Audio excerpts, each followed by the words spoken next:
When the word divorce is thrown around like a weapon and your wife says, I am done, more times than she says, I love you, your marriage feels like it's hanging on by a soft thread. Every warm moment is followed by a cold shoulder. Is there any hope to turn things around? Well, this man was able to undo his wife's I'm done and reverse years of damage with 3 specific practices. Where are you guys at now? How's it going? In a good place. The smiles, she's wearing the ring. She had given her ring back to me. So she had thrown it back to me basically. But we're in a much better place. And so we're definitely on the uptick. That's Michael. And in this video, I'll share how his actions led to a reproposal that turned their 15th anniversary into a moment no one in their family will ever forget. So thank you from the bottom of my heart. I had 5 kids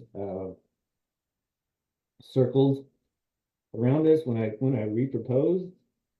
And so just a huge thank you. By the way, the second principle, it comes with a practical exercise as like a flu shot for your marriage. It inoculates your connection against emotional storms. And that framework in itself, it reduces so much emotional volatility with her when she gets upset. So let's jump in. Before Michael got his marriage on the uptick, his relationship had been in the fire for over a decade. And the word divorce kept really stoking the flames of resentment far too often. Did she mention divorce? She would threaten it all the time. And so it was thrown out there quite a bit. Numerous times she would just be in tears, say, I'm done. I'm done. And so yeah, those were gut punches, over and over and over again. Has she ever said that before that point? The whole 13 years is, probably at least once a year, if not more. Yeah. Michael and his wife weren't really blind to their struggles. They were committed to God and each other, and they did try. The things I was doing and trying weren't working, and but believe that, had a glimmer of hope, I guess you could say, and wanted things to be better. I asked Michael, what if that quiet spark of hope when most people given up, where did it come from? Where did you get that idea that it could be better? It's kind of an obvious question, but I think growing up in the church and you see everybody a Sunday morning, right? Happy married couples everywhere. And so there's that. And then also my cousin, who I admire a lot, him and his wife's relationship is really good. At least what I saw of it.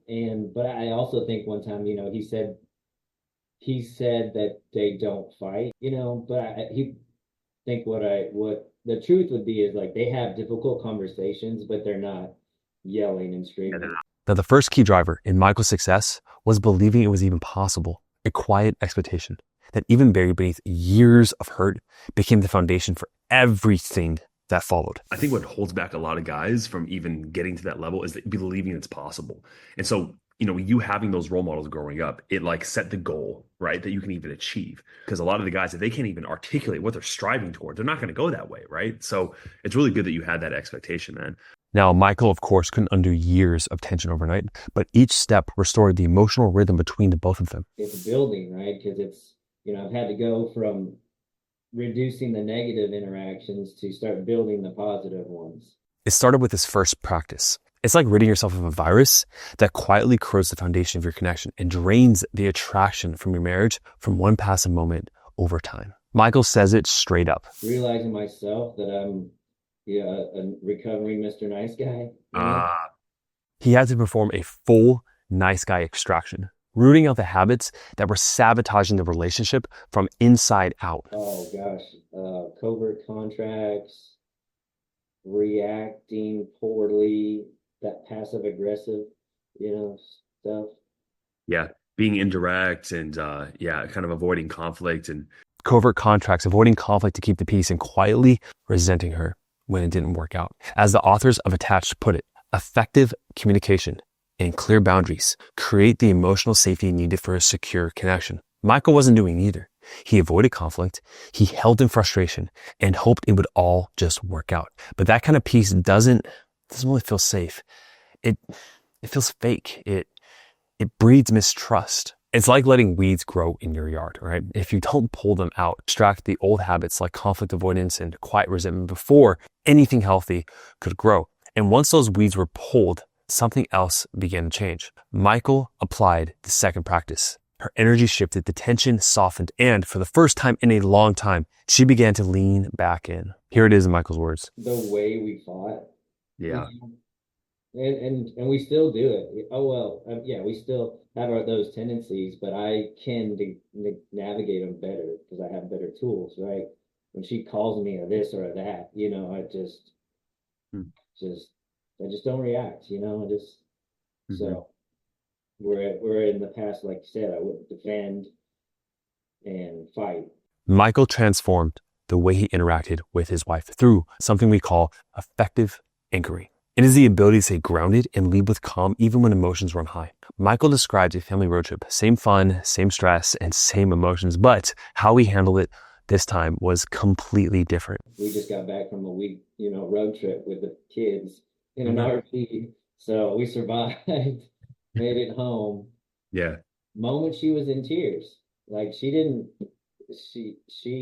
want to rent the RV, and I did, and we did. And moments I know she wished she, wasn't there. But rather than reacting out of anger to her and her feelings and getting angry at her for having those feelings, right? It's kind of where I would be in the past. Like, well, you shouldn't even feel this way. But no, she does. So, but just absorbing that versus reacting to it, being a man and just continue leading, to the trip and back. You see, most men, we weren't taught to see the other side of the emotional storms. This was true for Michael too. I didn't have the knowledge of women are going to have these feelings and have these waves and all these tests, right?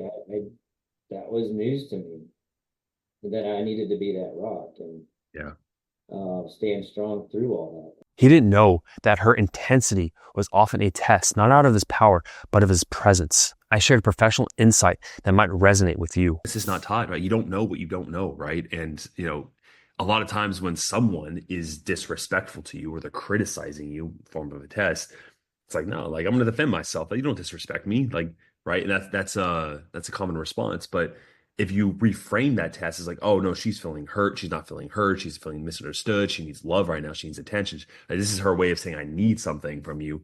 It just has you show up differently, right? Instead of being defensive and pulling away from her, you kind of like, so you stay in your ground, like you said, be the rock, and you kind of like keep yourself open. And then that wave washes over you, that emotional wave, and then it just goes back to serenity, right?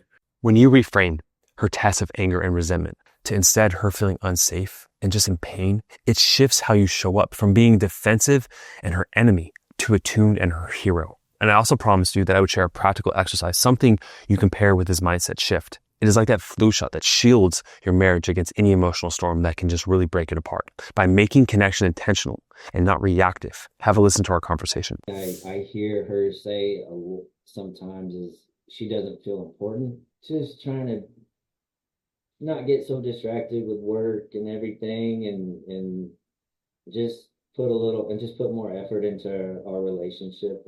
Just being present in the marriage, just being present. And just loving her better. Yeah, that's as you know, man, every guy struggles with that, right? And that's why it seems robotic, but like even just like planning out, like, hey, in your if it goes in my calendar, it's gonna happen. So I don't know about you the same way, but you put in your calendar, like, at the end of the night, we're gonna talk about each other, or like once a month, it's like an us night. And so instead of watching TV or doing something with the kids, like we sit down, we just talk about the relationship. Like, how have you been? How have we been? What are our goals together, joint goals together? And it puts you on the same team, right? And so what that does, other than kind of combining you guys together as one flesh, is subconsciously, man, when she's arguing with you the next time and you guys are having this consistent routine of like working together, it's like, it's less of this and it's more of like you guys are together, shoulder to shoulder, looking at the problem. Like, what's going on with us right now?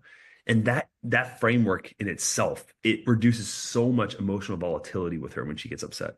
This is the key. A consistent rhythm of connection. It reduces emotional reactivity because safety is already in place. You make it real. You make it routine. You put it in your calendar. And by the way, if you want to make this even more real to save your marriage, click the link down below and set up a call with our team, a strategy call.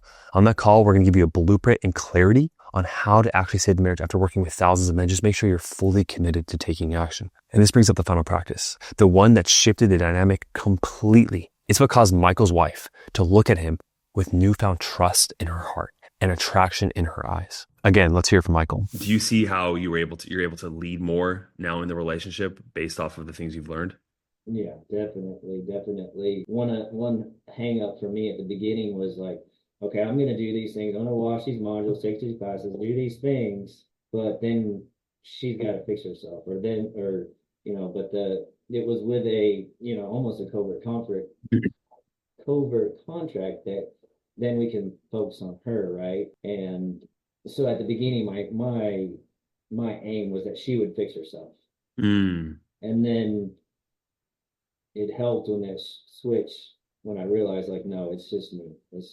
I gotta fix me.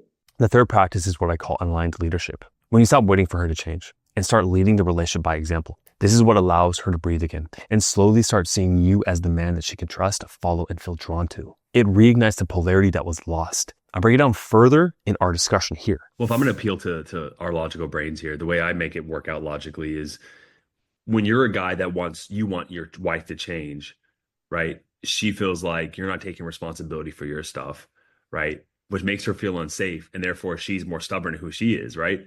But if you're like, I'm going to change the things that I want to change in myself to be a better man for myself, she's like, oh, he's independently wanting to grow. Now I want to follow his lead, right? Because it'll allow her to fall into her more feminine state of like, I'm going to supplicate to him, which is a good thing. I'm going to be submissive to him. I'm going to follow him. I respect and admire this man, so I'm going to listen to him, right? And so that all starts with you changing yourself. When Michael did apply these three practices consistently, it put their marriage on a new path, one that is grounded in healing, trust, and shared happiness, okay? And it led to a moment that his family would never forget. I used our 15th, anniversary. I proposed on Valentine's Day. So this last February, Valentine's Day, redid the proposal. Kristen helped me, think of some ways to make it special. She had given her ring back to me. So she had thrown it back to me basically. And so I had it hidden in the closet, just kind of waiting for the right time. And so, this Valentine's Day, re-proposed, might do another, like a re-wedding, 15 years later, redo our vows. So thank you, from the bottom of my heart.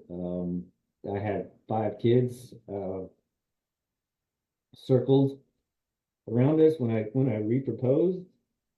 And so just a huge thank you. I'm so happy for Michael and proud of the work that he put into himself and the internal shift. And more than anything, what I'm proud of is his faith in himself. I want to reiterate that main first principle, that despite the lack of potential hope, that maybe it was gone, that he believed her when she said it was over. If your frame is stronger than hers and you have more certainty that she is the one, that you could save this marriage, that you can become the man that you're supposed to be. This is a calling from somewhere else, not just from her, to step up. If you have that faith as well, then do something different. If it's not a call with our team, just taking a free call, that's fine, but do something, because I don't want this pattern to repeat, and I don't want you to go through heartbreak anymore. I'll see you in the next video. There's one right here, by the way, of another guy. You want to see the marriage, and also the video right here on testing framework is a really good one. I really check it out because it gives you a really step-by-step framework on how to pass her test, not react, and have her see you as lower value. So thanks for watching.